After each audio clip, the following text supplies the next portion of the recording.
क्या हेडिंग देना है वो? ह्रस्व स्वर। ह्रस्व स्वर किसे कहेंगे?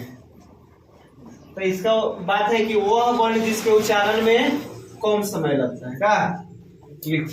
वह वर्ण जिसके उच्चारण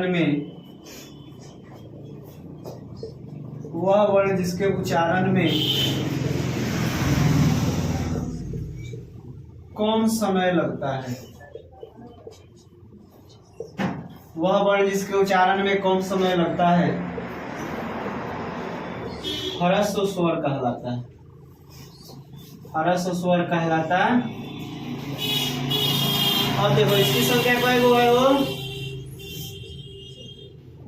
इसकी संख्या 4 है। इसकी संख्या क्या है वो? 4। और हर्ष ई, हर्ष उ और तो पूछता है एग्जाम में ह्रस्व स्वर की संख्या निम्न में से ह्रस्व स्वर कौन है?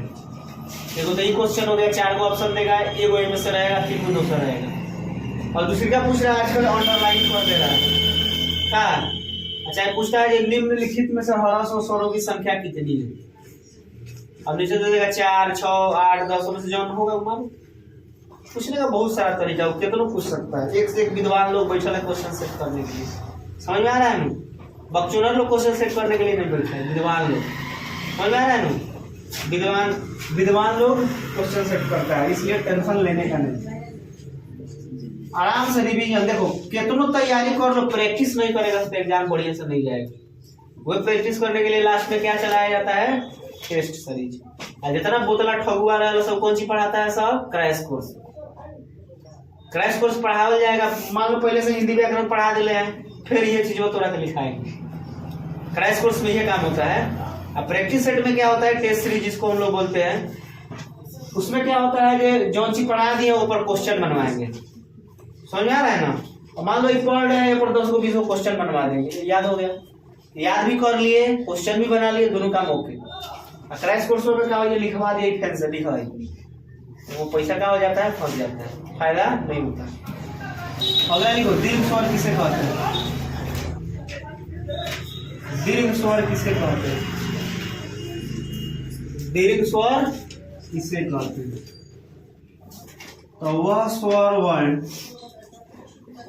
जिसके उच्चारण में, वर्ण भी लिख सकते हैं यहाँ, पिछले में वह वर्ण ही है तो लिखो वह वर्ण जिसके उच्चारण में,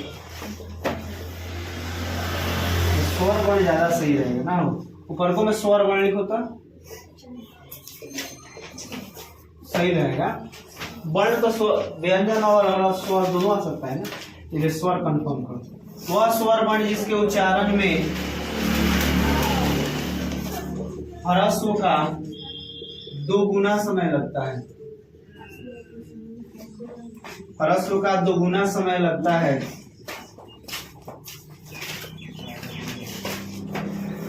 वह वर्ण जिसके उच्चारण में ह्रस्व का 2 गुना समय लगता है दीर्घ स्वर कहलाता है।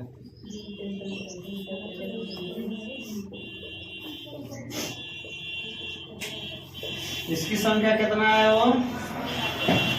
इसकी संख्या क्या वो है? 7 है। देके लिख देते हैं। और तो ये करता आकार हो जाएगा, दीर्घिकार, दीर्घुकार, और याद है ना? और देखो तो हुआ 7 गो, 3 3 6 1 7। ठीक है। तो दीर्घ स्वर की संख्या कितना है? 7। एक बच जाता है बेचारा प्लुत स्वर, जिसका प्रयोग कौन सी में हम लोग पढ़ते हैं? वैदिक मंत्रों में। इसका प्रयोग वर्तमान में तो लगभग नहीं हो रहा है। समझ में आ रहा है? प्लुत स्वर भी हम लोग लिखते हैं। नीचे दिख रहा है वो, देखो तो जी। वह स्वर वर्ण जिसके उच्चारण में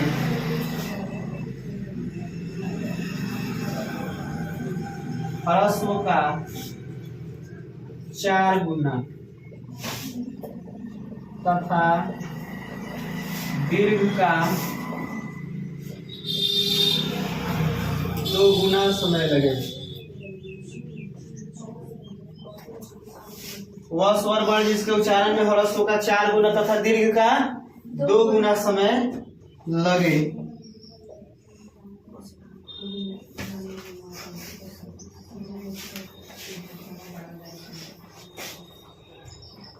प्लुत स्वर कहलाता है।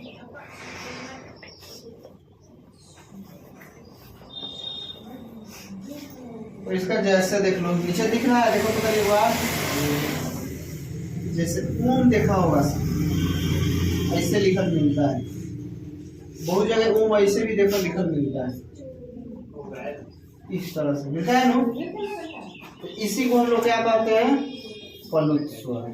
इसको खंडकार कहा जाता है, लेकिन इस तरह से शब्द में जब यूज होगा तो उसको क्या बोलते हैं, प्लुत स्वर। ओम पढ़ा है तो ना किताब उताब में, इस तरह से रहता है ओम, खंडकार ऐसे ऐसे रहता है। ऐसे यहाँ ओम लिख दिया, इसका मतलब क्या हुआ, समझ आ रहा है ना, तो ऐसे ही लिखा रहता है ओम, ठीक है। किसी को दिक्कत इसमें नहीं है?